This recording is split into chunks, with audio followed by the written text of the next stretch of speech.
Assalamualaikum warahmatullahi wabarakatuh. Jumpa lagi bersama kami dalam channel Nizarutins dalam segmen Rutins Belajar. Kali ini kita akan membahas materi puasa. Insya Allah ketentuan puasa kita akan bahas secara tuntas dan mendalam. Bagaimana hukum orang berpuasa, apa tujuan orang berpuasa, apa syarat wajib puasa, apa syarat sah puasa, dan lain sebagainya. Ikuti terus video ini, jangan kemana-mana, jangan di skip, check it out.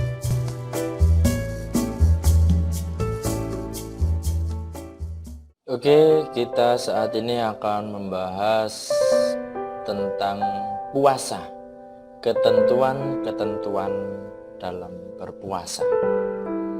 Langsung saja, ini sudah saya bagi beberapa poin, ada macam-macam puasa, dasar atau dalil diperintahkan berpuasa, definisinya apa, syarat wajib puasa apa, rukun puasa apa, syarat sah puasa apa saja, yang membatalkan puasa apa saja, hal yang disunahkan dalam berpuasa apa saja, dan siapa saja yang boleh tidak berpuasa, serta yang terakhir hikmah berpuasa itu apa.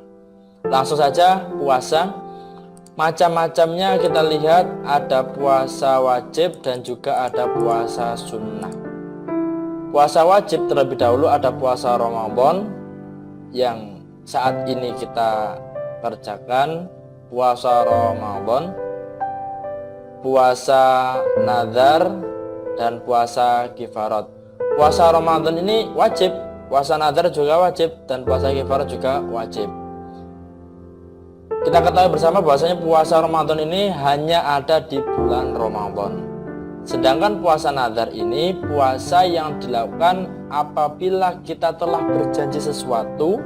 Contoh, si A, katakanlah si T, berjanji bila ranking 1 saya akan berpuasa 3 kali berturut-turut.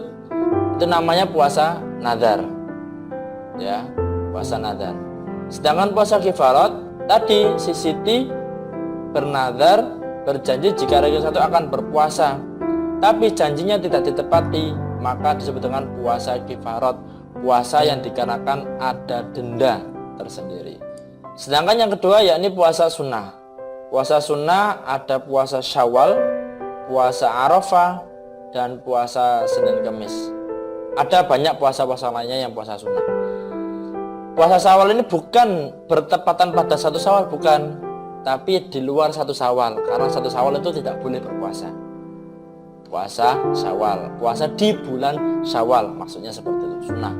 Nah, berdasarkan topik pada kita kali ini sesuai dengan gambar, yakni Ramadan Mubarak, puasa yang kita bahas saat ini yakni puasa Ramadan. Kita lihat, dasar diperintahkan berpuasa dalam Quran surat Al-Baqarah surat kedua ayat 183. A'udzu billahi minasyaitonir rajim. Bismillahirrahmanirrahim. Ya ayyuhalladzina amanu kutiba alaikumussyiyam kama kutiba alal ladzina min qablikum la'allakum tattaqun. Yang artinya, hai orang-orang yang beriman, diwajibkan atas kamu berpuasa sebagaimana diwajibkan atas orang-orang sebelum kamu agar kamu bertakwa.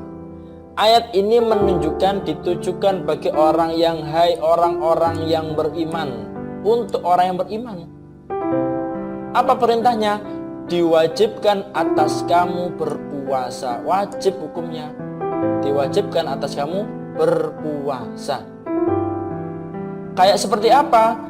Seperti sebagaimana diwajibkan atas orang-orang sebelum kamu. Jadi sebelum Nabi Muhammad, sebelum Rasulullah, itu sudah diwajibkan berpuasa. Ini tujuan dari berpuasa apa? Agar kita menjadi pribadi yang bertakwa. Ini tujuan berpuasa, agar kita menjadi pribadi yang bertakwa, agar kamu bertakwa. Apa itu takwa? Nanti akan kita bahas di video yang lain, video yang berikutnya. Ini tujuan dari berpuasa, yakni menjadi pribadi yang bertakwa. Lanjut pada definisi. Apa sih puasa itu? Secara bahasa, puasa yakni menahan dari segala sesuatu, apapun bentuknya. seperti makan, minum, berbicara yang tidak bermanfaat, dan lain sebagainya. Ini menahan, ini secara bahasa. Sedangkan secara istilah, puasa yakni menahan diri dari segala sesuatu yang membatalkan puasa, mulai dari terbit fajar hingga terbenamnya matahari, tentu dengan niat dan syarat.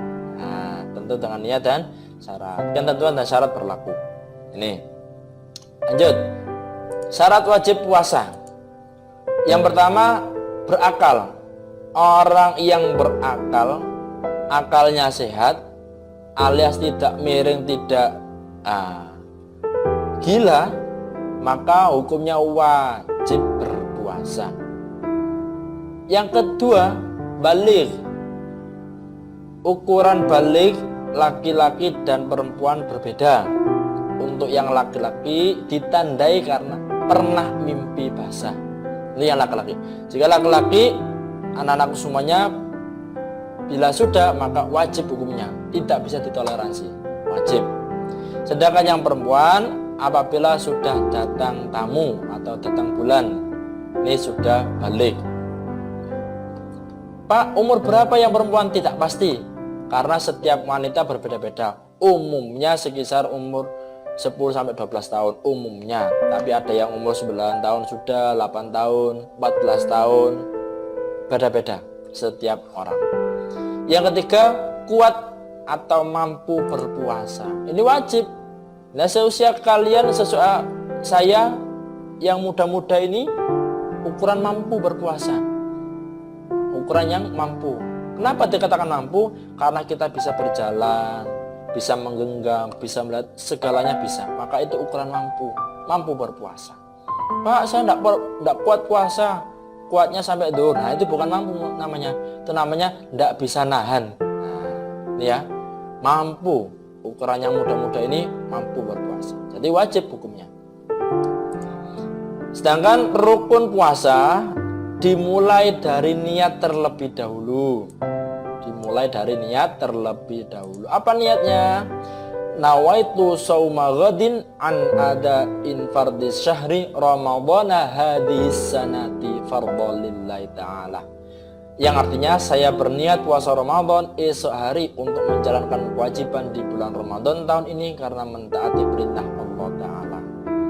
Lebih baik niat ini dibacakan ketika malam hari.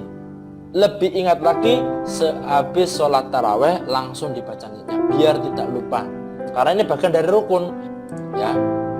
Yang kedua, menahan diri dari segala sesuatu yang membatalkan puasa dari terbit fajar hingga terbenamnya matahari. Ini rukun. Nah, sedangkan yang doa berbuka ini sunnah, tapi tetap saya cantumkan supaya ada urutannya. Doa berbuka ini, Allahumma laka sumtu wa bika amantu wa ala rizqika aftartu birahmatika ya arhamar rahimin. Ya Allah, karenamu aku berpuasa, denganmu aku beriman, kepadamu aku berserah, dan dengan rezekimu aku berbuka, dengan rahmatmu ya Allah, Tuhan Maha Pengasih. Ini doa berbuka puasa. Selanjutnya, syarat sah puasa. Apa saja syarat sah puasa? Yang pertama, Islam.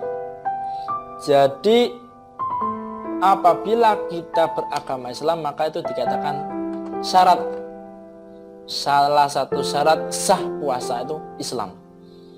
Pak, apakah orang yang tidak Islam itu tidak sah puasanya? Tidak sah menurut agama Islam, karena ini puasanya orang Islam. Ini ya. Yang kedua, mumayyiz. Mumayyiz itu mampu membedakan antara yang baik dan buruk. Mumayyiz, ukuran anak SMP, anak SD kelas 6-5 insya Allah sudah mumayyiz, tahu, sudah bisa membedakan mana yang baik dan buruk. Contoh yang tidak muayyiz, contohnya bayi, balita.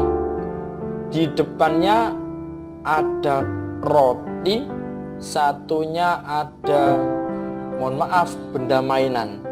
Namanya balita, dua-duanya juga dipegang, dua-duanya juga dijilat, dijilat atau diemut. Nah, ini namanya juga balita, belum mumayyiz. Ini maka tadi dikatakan mumayyiz. Untuk anak ukuran SMP insya Allah sudah mumayyiz. Yang kedua, suci dari haid dan nifas. Syarat sah puasa itu harus suci dari haid dan nifas. Bisa. Kalau belum suci berarti belum sah. Yang keempat, dalam waktu yang diperbolehkan. Itu sah puasanya. Pak, apakah ada waktu yang tidak diperbolehkan? Ada. Seperti contoh 1 Syawal itu tidak boleh berpuasa. Itu Syawal. Yang kedua, pas Idul Adha itu bertepatan pada tanggal 10 Dzulhijjah tidak boleh berpuasa. Yang 3, 4, 5 itu pada hari tasyrik 11, 12, 13 Dzulhijjah, hari tasyrik tidak boleh berpuasa. Ini haram hukumnya berpuasa. Ini ya, haram hukumnya, tidak boleh. Selainnya yang membatalkan puasa apa saja kita lihat, makan dan minum disengaja. Ini disengaja, ini batal puasanya. Batal ya. Apabila siang-siang bolong, nah ini contoh siang-siang bolong, terus belum terbiasa berpuasa, di dapurnya ada makanan, terus dilahap entek, habis sate, habis apa istilahnya bebek, ayam, karena di dapurnya banyak makanan. Terus minumnya habis jus jeruk, jus alpukat, wah. Terus ibunya datang, loh Le, nggak puasa? Loh iya Bu, lupa. Kalau lupa atau tidak disengaja, nggak apa-apa, teruskan saja puasanya.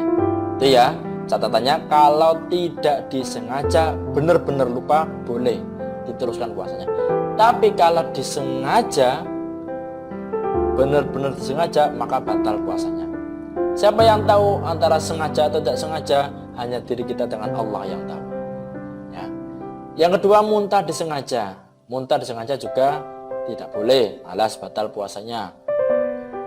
Nah, puasa sikatan gigi diwokrok sampai wah, ini muntah, ini juga batal puasanya.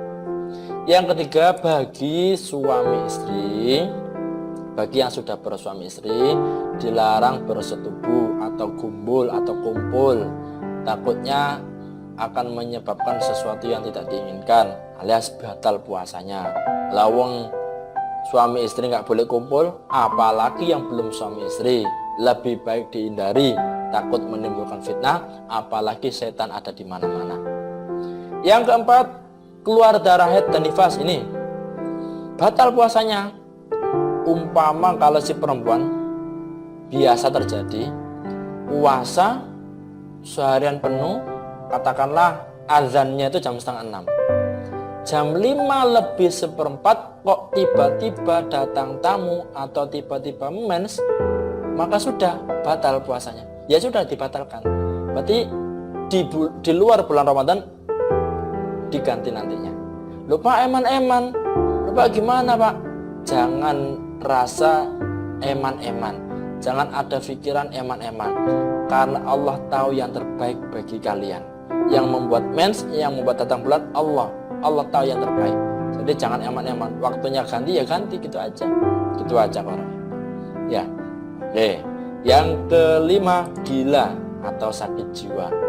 Gila ini juga membatalkan puasa ya, jelas, atau hilang akalnya, itu batal puasanya. Akalnya tidak sehat, kalau akalnya tidak sehat maka batal puasanya. Yang terakhir, keluar cairan mani disengaja. Ini bagi yang laki-laki ya, batal puasanya apabila sengaja mengeluarkan cairan mani, jelas batal itu ya. Selanjutnya, hal-hal apa saja yang disunahkan dalam puasa? Yang pertama, berdoa ketika berbuka puasa, seperti yang tadi sudah saya sebutkan, berdoa ketika berbuka puasa. Yang kedua, memperbanyak sedekah atau sedekah. Terlebih saat ini kita banyak sekali orang-orang di luar sana yang membutuhkan uluran tangan, membutuhkan sedekah dari kita, yang berlebihan rezeki maupun yang sempit rezekinya tetap bersedekah. Ya, banyak yang membutuhkan, memperbanyak. Apalagi di bulan suci Ramadan akan dilipat gandakan. akan dilipat gandakan. Termasuk senyum terhadap teman-temanmu, terhadap orang lain juga bagian dari sedekah.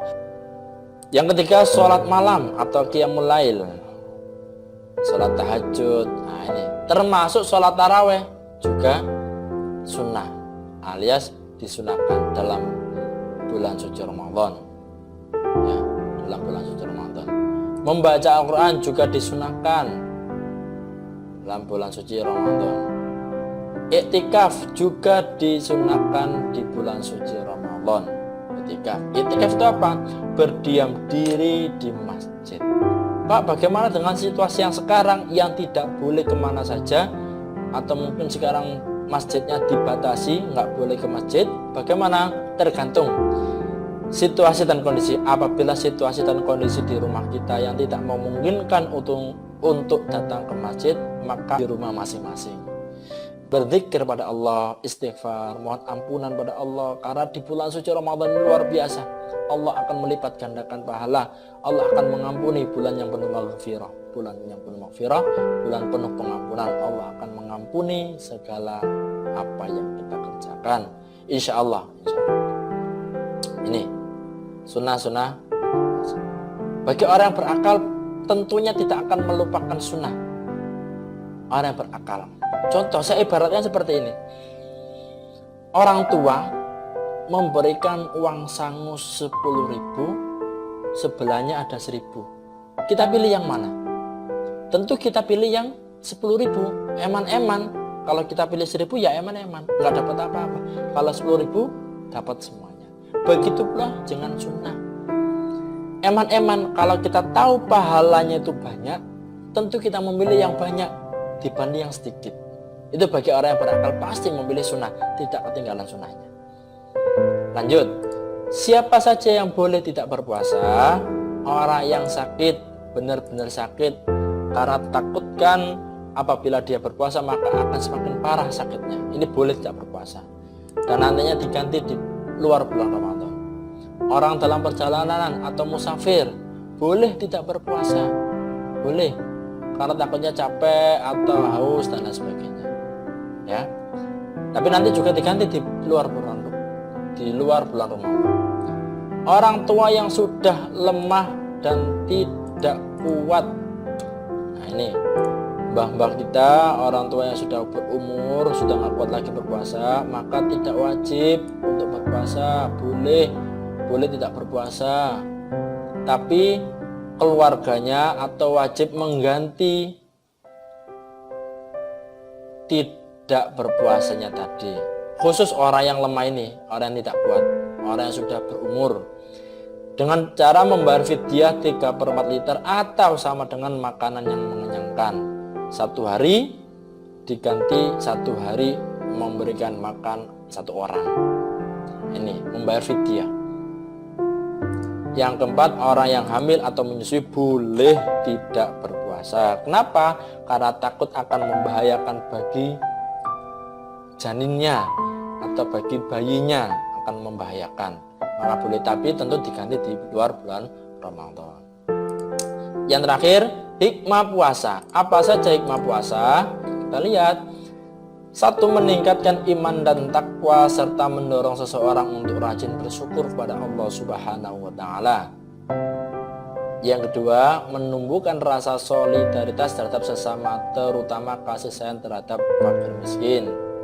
Yang ketiga, melatih dan mendidik kesabaran dalam kehidupan sehari-hari, karena orang yang berpuasa terdidik menahan kelaparan, kehausan, dan keinginan. Ini melatih kesabaran. Orang yang berpuasa itu melatih kesabaran. Sabar lapar, sabar haus, sabar ingin apapun, dapat mengendalikan hawa nafsunya dari makan, minum, dan segala yang membatalkan puasa. Ini melatih kesabaran. Susah orang bersabar itu, dan orang bersabar itu dekat dengan Allah. Innallaha ma'as-sabir. Allah selalu bersama orang yang bersabar, selalu dekat dengan Allah.